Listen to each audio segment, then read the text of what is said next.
What's up, everybody? John Eric Poli here with my MMA News, and today's guest will be fighting Bruna Brasil on Dana White's Contender Series on September 13th. That is the eighth week of this season, Season 6. Pleased today to be joined by Marnic Mann. Marnic, thanks for being here. Appreciate the time. Yeah, thanks for having me. Yeah, no problem at all. So let's start with this opportunity right here. It's a major opportunity for anybody in their career, right? To have the chance to fight in front of the UFC president, Dana White, and have a shot at a UFC contract. Just talk about this opportunity, how excited you are for it. I'm super excited about this opportunity. It's a pretty big deal to be able to fight in front of Dana. I'm not somebody that's huge on like all the social media stuff or talking smack about my opponents or talking myself up all the time. So I'm excited to be able to just like show him what I can do instead of just talking about it. Yeah, definitely. And that's what the show's all about, too. It's more about going out and making that big impression on Dana by your performance because he doesn't know a thing about any fighters. He doesn't take any notes beforehand or anything like that. He just shows up on fight night and sees what you guys could do. Yeah. Before we get into some more specifics on the whole Contender Series fight itself, it's still about this opportunity here. I want to ask you one more question. And that is, did you get to celebrate it all? A lot of fighters, I know, because of how big of a deal it is when you get that word that, it is a big deal. You call up all your family and friends and make a big to do about it. So, number one, how'd you find out you were going to be on the Contender Series, and did you get to celebrate the good news at all? I found out my management team called me. I'm managed by Sucker Punch. They're pretty big in the UFC scene. And I was at the gym when I found out, so I just answered my phone. He's like, "Look, we have a huge opportunity here, and it's going to be against somebody that you could have potentially fought in LFA anyways." So I was just kind of at the gym, and I was like, if people could tell that I was smiling, pretty excited, about something. So I waited a little bit before I told everybody else just to kind of take it in, and then I slowly like told some of my sponsors and my family, and then I told my teammates, and everybody's super stoked. They didn't do like a huge celebration. It was more of like, okay, it's time to start a super serious heavy camp. So before we get into the camp itself here, I want to ask you about the state that you're in. You're in Montana. Hmm. Obviously, for a lot of people, they're not really too familiar with just Montana in general as a bit of a smaller state, definitely population wise. And then MMA wise, there's not a lot of very well known fighters out of that state. So just what's the MMA scene like there in the state of Montana? Honestly, we do have a lot of talent here. It is a pretty big state, like less population for sure, but it's like a lot of us are really spread out. So sometimes we'll go, we'll travel to visit each other and all train together. But we have a lot of talented people here. It's just definitely a smaller MMA scene though. And I'm sure probably as years go on here, we'll see more and more fighters out of the state too. Another thing I wanted to ask you along these training lines. I know you said you do travel to other parts of the state. Would you ever consider maybe traveling to maybe a different, bigger gym? I know fighters have done that in the past. That come from smaller states, where they might make a little trip for a couple weeks out to a really big gym in a different state. Would you ever consider doing that, or did you ever do anything like that? Um, I haven't really done anything like that yet, but we have definitely been invited. There's people in Vegas that have invited us. We have people in Boise that's invited us.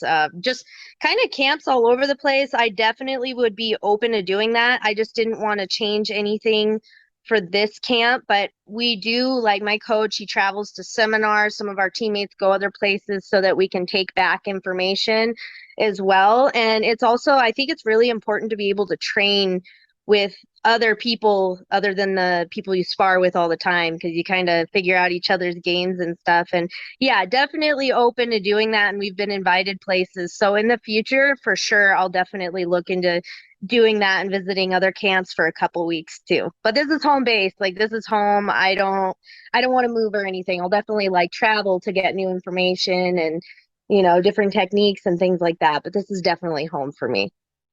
Gotcha. And I'll ask you some more Montana stuff coming up here in the interview, but for now, I want to get into the specifics of this upcoming fight. Obviously, you mentioned before, right? It was after you got the news, it was time to get into a hard training camp. Well, training camp Yeah. obviously going on right now. You're in the middle of this very hard camp. Fight night's going to be here before you know it. Just how's your camp been going?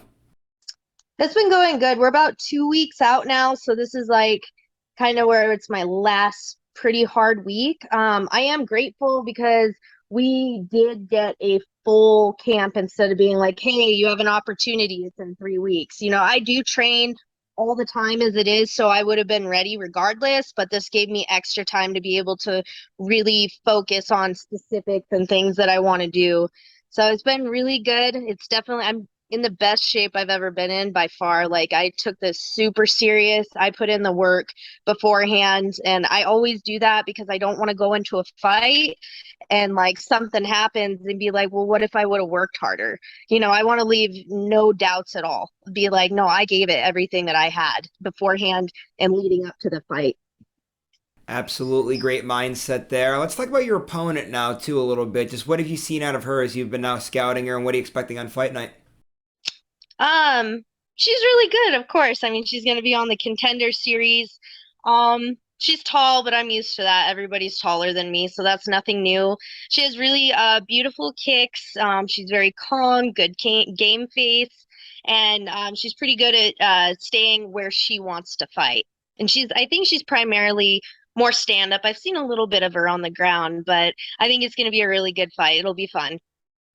So what's interesting with this show is it almost seems like if you go out there and you get a finish, you're almost guaranteed a contract. Dana really likes to see that from a lot of fighters. He does give fighters contracts that get decision wins, but it seems like, again, finish, almost an automatic thing there. So when you see that, or if you know that, do you go out, do you look for a finish in this fight, or is it just a matter of going out, getting a win, taking care of business, whatever happens, happens? Um, Honestly, I have always fought to finish out of even including my amateur record. 8 out of 10 of my fights I have finished. I'm always looking for the finish. I don't want to force anything, but that's just the way I fight, is that I'm just like, I'm always looking to finish it as it is. So, I mean, whatever happens, happens. I'm not going to force anything, but I'm definitely always looking for a finish. Gotcha. And one of the good things too for you, in my opinion, for this upcoming fight is the fact that you've gotten the fight in the LFA promotion. So for anyone that's maybe watching this that doesn't know, the LFA promotion is a great feeder system into the UFC. So many UFC talent has come out of LFA. So the fact that you've already been on this promotion says a lot about your talent because, again, it is a UFC feeder system. So how has this experience of getting to fight on LFA kind of helped prepare you for this opportunity? Well, LFA obviously huge platform. Like you already said, it's like a feeder organization for the UFC, and so it's been good because being on LFA, I am fighting girls that are on that level that the UFC are looking at. So it's definitely prepared me a lot. LFA has been a great experience too. They're great. They take care of us. Yeah, it's just they're a very good platform, and that there's somebody that I was aiming for on my journey, like, oh, I'm going to be an amateur, I'm going to be a pro, but I want to fight in these different organizations, and LFA was definitely on that goal list, and that's where I ended up. And now this is like, I think being on that platform has also opened it up a little bit for the UFC to see me too. All right, so I have one more fight related question I got to ask you about your nickname, right? Sawed Off Savage. That is a badass nickname. That one stands out for sure, especially on a girl too. It stands out. Just explain the nickname and how you got it. So I got my nickname from my fiance Gage Saunders. It was after my pro debut. I'm only 5 feet tall, so that's where the sawed off comes in. And I guess I pack a lot of power too, is what people say. And just like that, that's how the nickname came about. Now let's move to the outside of the cage stuff that I want to have a conversation with you about. And we started off earlier in the interview talking about the state of Montana. So Montana, obviously, right? It's very big, right? Population wise, might not be the biggest, but state wise, it's very big. And everybody says like that whole entire state from end to end is just nothing but covered with so much beauty, with the way how the woods are and all different types of outdoorsy things. And everybody that's ever visited said it's like such an amazing place to see, it breathtaking almost. So just for you being born and raised there, like what's it been like getting to call Montana home? And are you somebody that likes to take advantage of all the outdoor things that Montana has to offer? Yeah, I think I'm spoiled because I've just never been anywhere else. So when I do, like, I was like the first time I ever visited Vegas, I was there for like a day or two and I was like, I'm ready to go home. There, I don't see anything really green around, and it's just like there's so many people, and so it's just I love where I'm from. Like it's gorgeous here.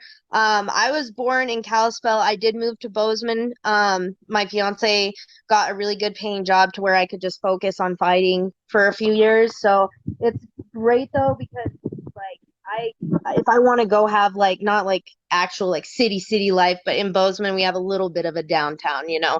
But then like 10 minutes away I can be up in the mountains. It's gorgeous, it's beautiful. I love to hike. I didn't know that about myself until really I met Gage and started hanging out with him. We went hiking all the time, and that's pretty much what we do almost every weekend. So on our rest days, it's not really a rest. We'll go hike like 12 to 14 miles up in the mountains, and it's beautiful. It's just beautiful. And anybody who hasn't been here, like I know, no, like they're like, oh, stay out of our state, this and that or whatever. But I think people definitely should come visit and just like take in the beauty here. It's gorgeous.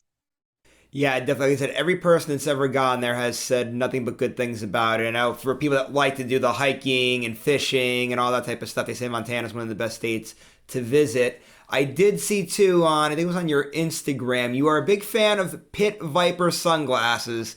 What is it Yeah. about them that you like? Do you have them on you by any chance too? Do you have the Pit Vipers next to you I at all? do. I have a couple pairs. So I got one of the pairs that I have for Gage. I have them on me here. They're great. Like I just they're really like obviously the way they look, they're super durable. And honestly, it was my management team that got us hooked up with them. So that I think do you have pit vipers too? Okay, so sunglasses story. Beginning of the summer, I'm like, I got to get some more sunglasses. Now, I'm a sunglass freak, by the way. My father always busts me because Oh, like out okay. in my living room, it's just covered with all of my sunglasses. So I was looking at Pit Vipers. I ended up not going with them. I went with Blenders. I don't know if you ever heard of Blenders. Not their ads are usually all over like Instagram and all that. No, well, I say here's I have three of them. I'm gonna show you all three, the three pair. So I got these are like my outdoorsy ones that I kind of wear. Every once in a while, if I go for a run or that, I'll wear them. So, first pair. By the way, I refer to all these pairs of sunglasses as douchebag sunglasses, and kind of a pretty good name for them. My pink and black pair, which Hmm. this I'm a big fan of too. And these last ones actually like really go perfect with the suit that I have on right now. So, if I was ever at a press conference type of thing, this would definitely be sharp. These blue Oh ones. wow. Yeah, So, nice. yeah, so I am a sunglass freak, so I wanted to get your take on the Pit Vipers too, because I've been seeing them all over literally everybody has them anymore. They a pretty good sunglasses brand that I should definitely maybe check out and add to the You definitely repertoire should there. check them out. Yeah, no, you definitely should check them out. They're great. They look cool. I like a lot of people have them here too. I just think they look really cool. Yeah, Pit Vipers making a big move in the sunglasses game there. So, anyway, thank you again so much for doing this interview today. I really appreciate it. The time it was a great conversation too. Last thing before you roll out, go ahead and plug your social media so people know where to follow you at. You have any management, sponsors, coaches, teammates, family, friends, whoever you give a shout out to? Take it away. Okay, I have a list. I am very grateful. I do have a lot of sponsors. My state definitely has gotten behind me, and like I'd had let's see here. Okay, so sponsors, just shout out the Great American Bagel, Cron Automotive, B Paul Properties, Compass Construction, Kenfield Industries, Bushy Tail, Big John's, Lickety Split Coffee Shop, Total Nutrition and Tanning, Field Supplements, Barge Trucking, Lone Peak Performance, Hoodoo Farms, Five Sparrows brand, Matthew Lee Construction, and Creative Canvas. Um, yeah, I'm really grateful. I have a lot of people like my sponsors. It was what also like helps me be able to train as much as I can. Like they're a huge help. They're amazing companies. Um, I am managed by Sucker Punch. They're great. I mean, I think they're probably the best in the game. They have a ton of rostered UFC fighters. They have people in Bellator, kind of all over the place. And then my social media and my Instagram's just sawed off savage. Or you could just look up Marnic Mann. There's not many people named that I know of. Marnic, you weren't kidding. The state of Montana really is behind you with that whole entire sponsor list, and for good reason. I know you're a very talented fighter. Really looking forward to your upcoming fight. Again, for everybody out there, Marnic Mann taking on Bruna Brasil on Dana White's Contender Series, September 13th. That is Season 6, Week 8 of the show. So make sure you guys have that date circled there. Make sure you guys are checking out MyMMAnews.com. Great stuff comes out there every day of the week, so make sure you guys also go to our social media pages as well. Give us a like and a follow on there. And as always, just want to tell you guys how much I appreciated you watching today's interview. If you liked it, please make sure to go to the bottom, give it a thumbs up, and subscribe to this YouTube channel if you haven't done so already. We'll see you later, everybody.